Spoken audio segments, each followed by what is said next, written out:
آپ غور کریں، میاں بیوی کے بیچ میں انبن ہو گئی۔ ہمارے یہاں کیا ہوتا ہے، بیوی نے کھانا بنایا، کھانے میں جھول زیادہ ہو گیا، کھانے میں نمک زیادہ ہو گیا، کھانے میں کوئی پسند کی چیز نہیں ڈالی بیوی نے۔ جیسے ہمارے یہاں بریانی میں آلو نہیں ڈالتے، بہار میں بنگال میں آلو ڈالتے، ہمارے یہاں آلو دیکھ کر کے ہمارا دماغ خراب ہو جاتا ہے، بریانی میں آلو کہاں سے آئے؟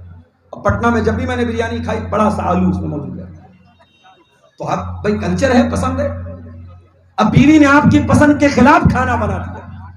اب ہمارے یہاں کیا کلچر ہے صاحب، شوہر کو غصہ آیا، شوہر نے کہا طلاق طلاق طلاق، بات ختم۔ اسلام میں طلاق کوئی کھلواڑ نہیں ہے۔ اور آج اسی حرکت کی وجہ سے، طلاق کو کھلواڑ بنانے کی وجہ سے آج پارلیمنٹ آف انڈیا میں ٹرپل طلاق کا قانون بنا، کیونکہ کتنی مسلمان عورتیں تھیں، شوہر شراب پی کر کے آتا تھا اور آ کر کے غصے میں طلاق دے دیا کرتا تھا، اور مولوی کے پاس جاتا تھا۔ مولوی بیچارہ قرآن و حدیث تو جانتا نہیں تھا، باپ دادا کا سکھایا ہوا مذہب جانتا تھا۔ مولوی فتویٰ دیتا ہے تیرے شوہر نے تجھ کو طلاق دے دی، طلاق ہو گیا۔ بیوی کہتی ہے مولوی صاحب چھوٹے چھوٹے بچے ہیں کیا کروں؟ مولوی کہتا ہے حلالہ کرانا پڑے گا۔ حلالہ کا مطلب کیا ہے؟ تجھے کسی غیر مرد سے شادی کرنی پڑے گی، اور ایک رات تک وہ شوہر تیرے ساتھ رہے گا اور اگلے دن تجھے طلاق دے دے گا، پھر تو اپنے شوہر کے ساتھ نکاح کر لینا۔ میرے پیارے ساتھیوں، یہ کھلم کھلا بدکاری اور زناکاری کو فروغ دیا گیا، اور طلاق کے نام پر کتنی مسلمان عورتوں کو برباد کیا گیا۔ آج ہماری انہی حرکتوں کی وجہ سے آج اسلام کے دشمنوں کو موقع ملا، آج اسلام کو بدنام کرنے کا موقع ملا، اور پارلیمنٹ میں ٹرپل طلاق کا قانون لایا گیا۔ میرے پیارے ساتھیوں، طلاق کوئی کھلواڑ نہیں ہے۔ اللہ کہتا ہے اگر میاں بیوی میں جھگڑا ہو جائے فَبَعَثُوا حَكَمًا مِّنْ أَهْلِهِ وَحَكَمًا مِّنْ أَهْلِهَا، لڑکی کے گھر والوں میں کسی ایک کو اپنا پنچ بنا لو، اور لڑکے کے گھر والوں میں کسی ایک کو اپنا پنچ بنا لو۔ اللہ یہ نہیں کہتا طلاق دے دو، اللہ کہتا پہلے سمجھاؤ، پہلے بستر الگ کر دو، اگر ضرورت پڑے ہلکی پھلکی مار بھی مار سکتے ہو بیوی کو، اگر پھر بھی بات نہ بنے اور یہ لگے کہ اب یہ رشتہ چل نہیں سکتا، تو قرآن کہتا ہے لڑکی کے گھر والوں میں سے کوئی ایک پنچ بن جائے، لڑکا کے گھر والوں میں کوئی ایک پنچ بن جائے۔ ان یریدا اصلاحا یوفق اللہ بینہما، اور اللہ کہتا ہے میرے بندو اگر یہ میاں بیوی آپس میں ملنا چاہیں گے، اگر صلح کرنا چاہیں گے، اگر ساتھ میں رہنا چاہیں گے، اللہ ضرور کوئی نہ کوئی راستہ نکال دے گا۔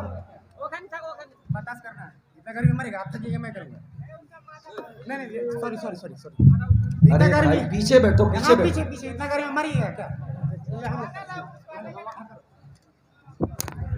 اتنی گرمی نہیں کہ مر جائیں گے۔ اگر میاں بیوی چھوڑ دی، اگر میاں بیوی ملنا چاہیں گے، اللہ کہہ رہا یوفق اللہ بینہما، ہم دونوں کو ملا دیں گے۔ اس لیے میرے پیارے ساتھیوں، رشتوں کو بچانے کی کوشش کرو، رشتوں کو توڑنے کی کوشش نہ کرو۔ جہاں تک ہو سکے اگر جھگڑا ہو گیا ہے، جھگڑے کی آگ لگی ہے، نفرت کی آگ لگی ہے، قرآن کہتا ہے صلح کرا دیا کرو، ملا دیا کرو، اس پر پیٹرول نہ ڈالا کرو۔ یہ دوسری چیز ہے۔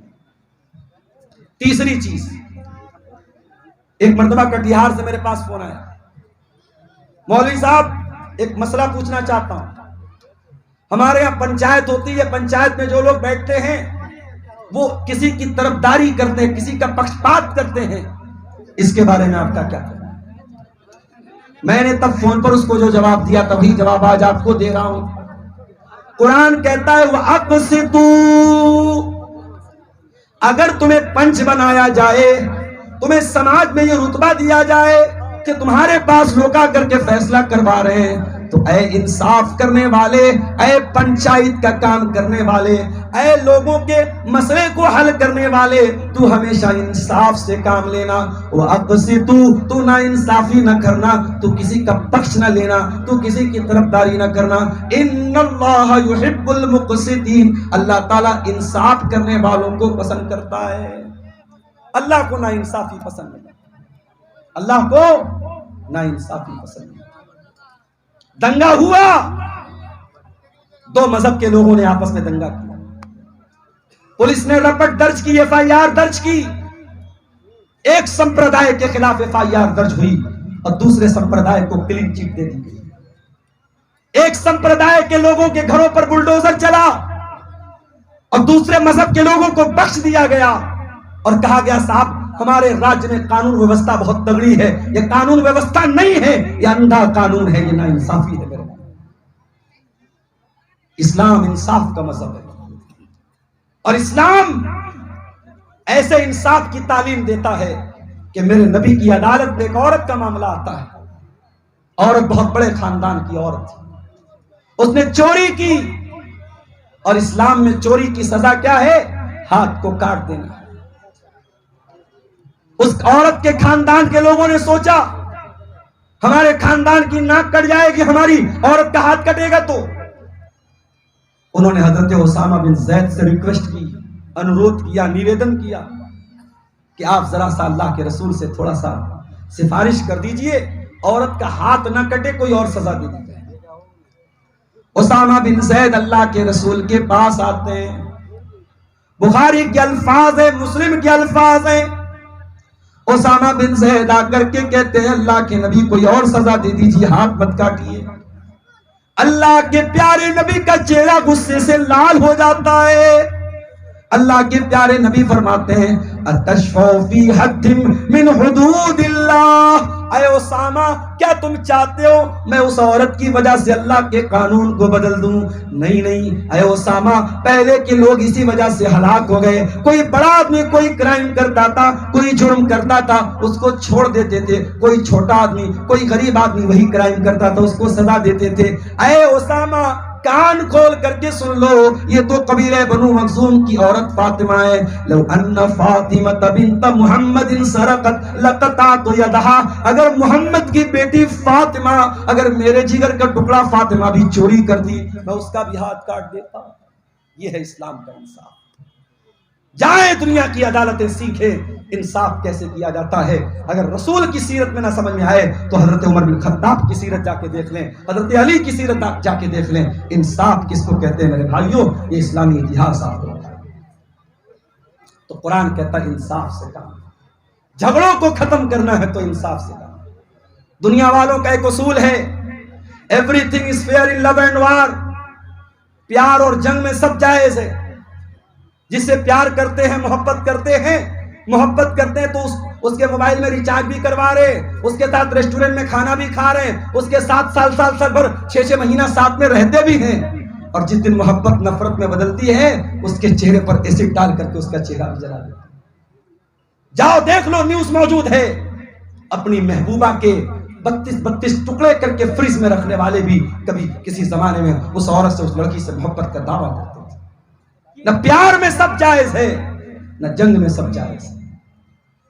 اور پیار کیا ہوتا ہے میرے بھائی؟ یہ نئی نسل اس نے بے حیائی کو پیار کا نام دے دیا۔ میں سڑک پر ابھی آ رہا تھا، کار میں بیٹھا ہوا تھا، ادھر سے لڑکی جا رہی، ادھر سے لڑکا جا رہا ہے، وہ اس کو دیکھ رہی، وہ اس کو دیکھ رہا ہے۔ مجھے بڑا افسوس ہوا، میں نے اپنے کار کے ساتھیوں سے کہا یہ کیا طریقہ ہے میرے پاس؟ جلسے کا پروگرام ہے اور سڑک پر اس طریقے سے لڑکے لڑکیوں کی بھیڑ لگی ہے، نین مٹکا چل رہا ہے، کیا مطلب ہے اس کا؟ یہ نہیں ہونا چاہیے، یہ پیار نہیں ہے، یہ محبت نہیں ہے، یہ واسنا ہے، یہ ہوس ہے۔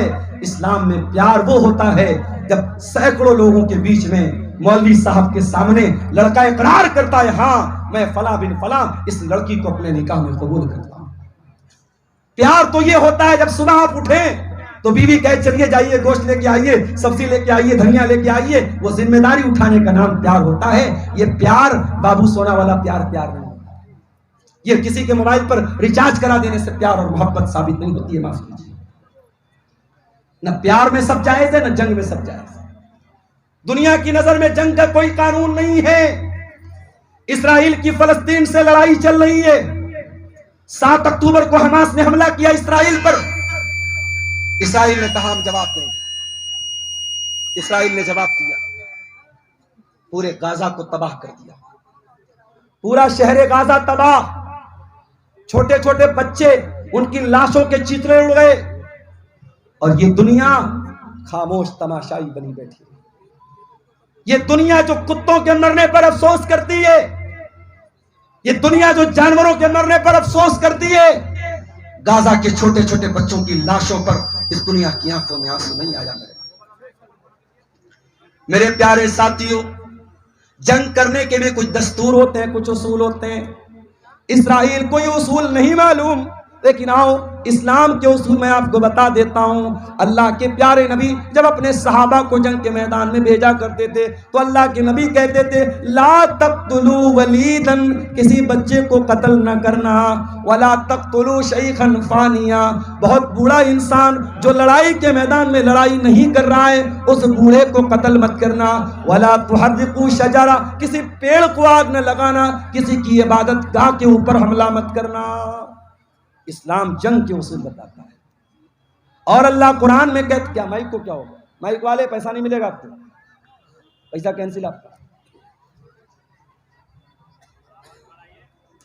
میرے بھائیوں قرآن کہتا ہے وَلَا يَجْرِمَنَّكُمْ شَنَآنُ قَوْمٍ عَلَىٰ أَلَّا تَعْدِلُوا, اے ایمان والو اگر کسی قوم کے ساتھ تمہاری دشمنی ہے تو دشمنی کا مطلب یہ نہیں ہے کہ تم نا انصافی کرو, دشمن کے ساتھ بھی تمہیں انصاف کرنا. یہ اسلام کی تعلیم ہے, یہ اسلام کی شکشا. تو پہلی چیز جھگڑا ختم کرنا ہے, ہمیں کیا کرنا پڑے گا, سنی سنائی بات پر عمل نہیں کرنا ہے, تحقیق کرنا ہے. دوسرا کام صلح کرانا ہے. تیسرا کام انصاف کرنا ہے. اور آگے بڑھیے, چوتھا کام کیا کرنا ہے. فرمایا یا ایھا الذین آمنوا لا یسخر قوم من قوم عسى ان یکونوا خیرا منهم, اے ایمان والو تمہارے پاس دولت زیادہ ہے تو غریب کا مذاق مت اڑانا. تم ہینڈسم اور خوبصورت ہو تو کسی نارمل شکل و صورت کے انسان کا مذاق مت اڑانا. تم بہت باڈی بلڈر ہو, کسی دبلے پتلے کا مذاق مت اڑانا. لا یسخر قوم من قوم, کوئی کسی کا مذاق نہ اڑائے. عسى ان يكونوا خيرا منهم, ہو سکتا ہے تم جس کا مذاق اڑا رہے ہو اللہ کے اس کا مقام زیادہ اونچا ہو. ہم نہیں جانتے, ہمیں لگتا ہے ہمارے پاس دولت ہے, ہم بہت تیس مار کھا بن گئے. اللہ تعالیٰ کے یہاں دولت کی قدر نہیں ہے. اللہ تعالیٰ کے یہاں کتنے غریب لوگ ہیں جن کی شکل دیکھ کر کے لوگ دروازے سے دھکا دے کے بھگا دیں. ان غریبوں کی اللہ تعالیٰ کی اتنی ویلو ہے, اگر وہ اللہ کے نام کی قسم کھا لیں اللہ ان کی قسم کو ضرور پوری کرے. میرے پیارے ساتھیوں اللہ کہہ رہا ہے کوئی مرد کسی مرد کا مذاق نہ اڑائے, وَلَا نِسَاءٌ مِّن نِسَاءٍ, اور کوئی عورت کسی عورت کا مذاق نہ اڑائے. اس کے بعد فرمایا وَلَا تَلْمِزُوا أَنفُسَكُمْ, اور ایک دوسرے کو عیب نہ لگاؤ, ایک دوسرے کو تہمت نہ لگاؤ, ایک دوسرے کے بارے میں بری بری باتیں نہ کرو, گندی گندی باتیں نہ کرو, ایک دوسرے کو عیب مت لگاؤ. قرآن کے 30ویں پارے میں ایک چھوٹی سی سورت ہے وَيْلٌ لِكُلِّ هُمَزَةٍ لُمَزَةٍ, بربادی ہے, جہنم ہے ہر اس انسان کے لیے جو ہومزہ ہو اور جو لومزہ ہو, جو اشارے سے کسی کی برائی کر رہا ہو یا زبان سے کسی کی برائی کر رہا ہو. اسلام اس بات کی بھی پرمیشن نہیں دیتا آپ اشارے سے کسی کی برائی بیان کریں, اشارے سے کسی کا مذاق اڑائیں, اسلام اس کی بھی اجازت نہیں. اس کے بعد فرمایا وَلَا تَنَابَزُوا بِالْأَلْقَابِ, اور کسی کو برے لقب سے یاد نہ کرو. کوئی کالا ہے اسے کلوا بولتے ہیں, کوئی بیچارہ ناٹا اسے نٹوا بولتے ہیں, کوئی ایک پیر سے معذور اس کو لنگڑا بولتے ہیں. ایسے نام سے یاد کرتے ہیں جس نام پر وہ انسان چڑھتا ہے, ناراض ہوتا ہے, ناپسند کرتا ہے. وَلَا تَنَابَزُوا بِالْأَلْقَابِ, کسی کو برے لقب سے یاد نہ کرو. اسی طریقے سے کوئی پہلے شراب پیتا تھا, اب اس نے توبہ کر لی, اس نے صحیح راستہ اپنا لیا, اب جب بھی اس سے ملتے ہیں کہتے ہیں ارے بھائی تو بڑا شریف بنتا ہے, پہلے تو شراب پیتا تھا. اس کی پرانی باتوں کو یاد دلا کر کے اس کو تانا مارنا یہ بھی اسلام کے اندر جائز نہیں ہے. وَلَا تَنَابَزُوا بِالْأَلْقَابِ, کسی کو برے لقب سے یاد مت کرنا. اس کے بعد فرمایا بِئْسَ الِاسْمُ الْفُسُوقُ بَعْدَ الْإِيمَانِ, ایمان لانے کے بعد کسی کو برے لقب سے یاد کرنا یہ بہت بڑا گناہ ہے.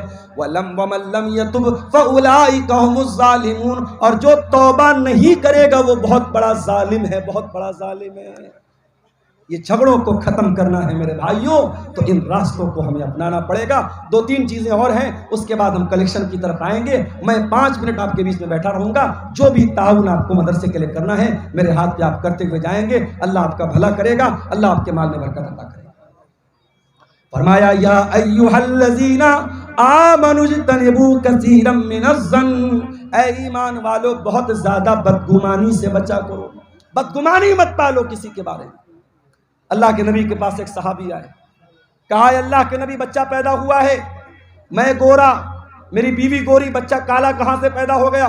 مجھے بیوی کے کیریکٹر پر شک ہو رہا ہے۔ وہ زمانہ تو ڈی این اے چیک کرنے کا زمانہ نہیں تھا، ڈی این اے ٹیسٹ ہو جاتا، پتہ لگ جاتا۔ نبی نے کہا اچھا یہ بتاؤ تمہارے پاس اونٹ ہے؟ کہا اونٹ ہے۔ آپ نے کہا کون سے کلر کا اونٹ ہے؟ کہا اے اللہ کے نبی سرخ اونٹ ہے، جو ریڈ کلر کے اونٹ ہوتے ہیں وہ اونٹ ہے۔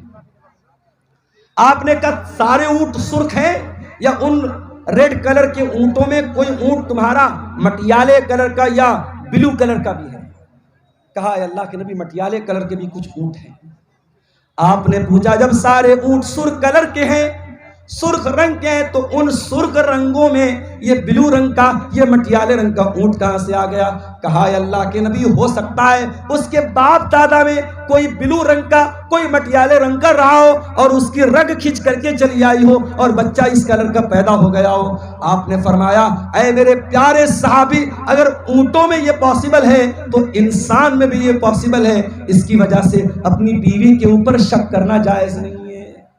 اسلام کی تعلیم یہ ہے، اسلام کی تعلیم یہ ہے، کسی کے بارے میں بدگمانی مت کرو میرے۔ ضروری نہیں ہے کہ مولانا صاحب رات کو 2 بجے اگر چیٹنگ کر رہے ہیں تو کسی سے غلط ہی چیٹنگ کر رہے ہیں۔ ضروری نہیں ہے کٹیہار کے کسی سنیما ہال کے پاس سے کوئی گزر رہا ہے تو فلم دیکھ کر کے ہی آ رہا۔ ضروری نہیں ہے کوئی بائک پر کسی برقع والی لڑکی کو لے کے جا رہا ہو تو اس کی کوئی غیر عورت ہو سکتا ہے اس کی کوئی رشتہ دار ہو، اس کی بہن ہو، اس کی بیوی ہو۔ ہمیں کسی کے بارے میں بدگمانی کرنے سے جہاں تک ہو سکے اپنے آپ کو بچانا چاہیے۔ ہمارا مسئلہ کیا ہے؟ جب مسئلہ ہمارا اپنا آتا ہے ہم بچنے کے 1000 راستے نکال لیتے ہیں، لیکن جب مسئلہ دوسرے کا آتا ہے ہم سامنے والے کو کوئی بینیفٹ دینے کو تیار نہیں ہوتے۔ میرے پیارے ساتھیوں، جیسے اپنے لیے تم بہانہ تلاش کرتے ہو دوسروں کے لیے بھی بہانہ تلاش کیا کرو، دوسروں کو بھی معاف کر دیا کرو، دوسروں کے بارے میں اچھا گمان رکھا کرو۔ اللہ نے قرآن میں بیان کیا، سلیمان علیہ السلام جا رہے ہیں، راستے میں چیونٹیوں کا بل آ گیا، ڈھیر ساری چیونٹیاں جا رہی ہیں، اور چیونٹیوں کی جو مالک ہے، ان کی جو رانی ہے، وَقَالَتْ نَمْلَةٌ يَا أَيُّهَا النَّمْلُ ادْخُلُوا مَسَاكِنَكُمْ، وہ چیونٹیوں کی رانی چیونٹیوں سے کہتی ہے اے چیونٹیوں اپنے اپنے بل میں چلی جاؤ، اپنے اپنے گھر میں چلی جاؤ، لَا يَحْتِمَنَّكُمْ سُلَيْمَانُ وَجُنُودُهُ، کہیں ایسا نہ ہو کہ سلیمان اور اس کے لشکر کے لوگ تم کو روند ڈالیں، وَهُمْ لَا يَشْعُرُونَ، اور سلیمان اور اس کے لشکر کے لوگ اگر ایسا کریں گے تو انجانے میں کریں گے، جان بوجھ کر کہ وہ چیونٹی کو بھی قتل نہیں کر سکتے۔ پتہ یہ چلا کسی نبی کا ماننے والا کسی چیونٹی کو بھی بے قصور نہیں مارتا، کسی نبی کا کلمہ پڑھنے والا ایک چیونٹی کو بھی قتل نہیں کر سکتا، آخری نبی کا ماننے والا آتنکوادی کیسے ہو سکتا؟ اگر سلیمان کا لشکر جان بوجھ کر کے چیونٹیوں کو روک نہیں سکتا ہے تو محمد الرسول اللہ کا کلمہ پڑھنے والا اور محمد الرسول اللہ کے دین پر چلنے والا اور اسلام پر چلنے والا میرے پیارے ساتھیوں آتنکوادی نہیں ہو سکتا، دہشت گرد نہیں ہو سکتا، بے قصوروں کو نہیں مار سکتا، اور جو بے قصوروں کو مار رہا ہے، جو آتنکواد کر رہا ہے، وہ مسلمان نہیں ہو سکتا۔ تو اسلام ہمیں اس بات کی تعلیم دیتا ہے کہ ہم اچھا گمان رکھیں، دوسروں کے بارے میں بہتر گمان رکھیں۔ اس کے بعد فرمایا ان بعض الظن اسم، جب تم کسی کے بارے میں بدگمانی کرو گے تو ہو سکتا ہے تم غلط گمان کر لو، تم گناہ کا کوئی گمان کر لو۔ اس کے بعد فرمایا ولا تجسسوا، اور کسی کی جاسوسی مت کیا کرو، ولا یغتب بعضکم بعضا، اور کسی کی غیبت نہ کیا کرو، کسی کے پیٹھ پیچھے اس کی برائی مت کیا کرو۔ ایحب احدکم ان یاکل لحم اخیہ میتا، کیا تم یہ پسند کرو گے اپنے مرے ہوئے بھائی کا گوشت کھاؤ؟ جب تم یہ پسند نہیں کرو گے تو غیبت کیوں کرتے ہو؟ غیبت کرنا بھی تو اپنے مرے ہوئے بھائی کا گوشت کھانا ہے۔ جب ہم کسی کی غیبت کرتے ہیں گویا کہ ہم اس اپنے مرے ہوئے بھائی کا گوشت کھاتے ہیں۔ انسان کا گوشت کھائے یہ ہم سوچ بھی نہیں سکتے، تو جب ہمارے لیے یہ بڑا ناگوار ہے تو غیبت کرنا آج ہماری مائیں بہنیں معاف کیجئے گا غیبت کے معاملے میں 1 نمبر کی ہوتی ہیں. جہاں 4 عورتیں بیٹھی ہوں ضرور کچھ نہ کچھ غیبت ایک دوسرے کی کریں گی. میری بہنوں میری ماؤں اپنی زبان کی حفاظت کرو, غیبت سے اپنے آپ کو بچاؤ. اور آخری بات اللہ نے فرمایا یا ایھا الناس انا خلقناکم من ذکر و انثی, اے لوگو ہم نے تم کو ایک مرد اور ایک عورت سے پیدا کیا ہے. وجعلناکم شعوبا وقبائل, تمہیں برادریوں میں بانٹا ہے, تمہیں خاندانوں میں بانٹا ہے. کوئی شیرزابادی ہے, کوئی شیخ ہے, کوئی انصاری ہے, کوئی یو پی کا رہنے والا, کوئی بہار کا رہنے والا, کوئی بنگال کا رہنے والا. خاندان الگ, کلچر الگ, رہن سہن الگ کیوں ہیں؟ لتعارفوا, تاکہ تم ایک دوسرے کو پہچانو. برادری کے نام پہ, خاندان کے نام پہ, علاقے کے نام پہ ایک دوسرے کو حقیر سمجھنا, اپنے آپ کو اونچا سمجھنا, یہ اسلام کی تعلیم نہیں ہے میرے بھائیوں. آج ہمارے سماج میں بہت سارے جھگڑوں کی بنیاد کیا ہے؟ تعصب. ایک برادری والا اپنے آپ کو اونچا سمجھتا ہے, دوسرے کو حقیر سمجھتا ہے. اس وجہ سے بھی بہت سارے مسئلے میرے پیارے ساتھیوں پیدا ہوتے ہیں. تو سورہ حجرات کی ان آیتوں میں اللہ تعالیٰ نے ہمیں اور آپ کو جھگڑوں کو ختم کرنے کے لیے یہ سولوشن دیا ہے. اگر میں نے جلدی بیان کیا ہے, اگر ان چیزوں پر ہم عمل کریں گے انشاءاللہ ہمارے جھگڑے ختم ہو سکتے ہیں. میرے بھائیوں بہت ادب کے ساتھ آپ سے گزارش ہے, میرے پاس بس 5-10 منٹ کا ٹائم ہے. آپ آئیے اور آگے بڑھ کر کے میرے ہاتھ میں آپ مصافحہ کی شکل میں اس ادارے کے لیے, مدرسہ اصلاحیہ کے لیے جو تعاون آپ کو کرنا ہو آپ کیجئے. انشاءاللہ میں دعاؤں سے بھی آپ کو نوازوں گا, اور انشاءاللہ جس مقصد کے لیے آج کا یہ پروگرام ہوا ہے اللہ تعالیٰ اس مقصد کو کامیاب کرے گا. یہ ہمارے حاجی صاحب نے لا کر کے پھر یہ رقم دی ہے, اور یہ کسی بھائی نے 200 روپیہ لا کر کے دیا ہے, اور یہ مزید 700-800 روپے کی رقم آئی ہے. اللہ تعالیٰ ہمارے ان تمام چندہ دینے والوں کے چندے کو, عبدالجبار رمجم ہوٹل کی طرف سے, یہ رمجم ہوٹل کے مالک عبدالجبار بھائی ہیں, انہوں نے 1000 روپے کا چندہ پیش کیا ہے. اللہ ان کے تعاون کو قبول فرمائے. رب العالمین ہمارے ان تمام بھائیوں کو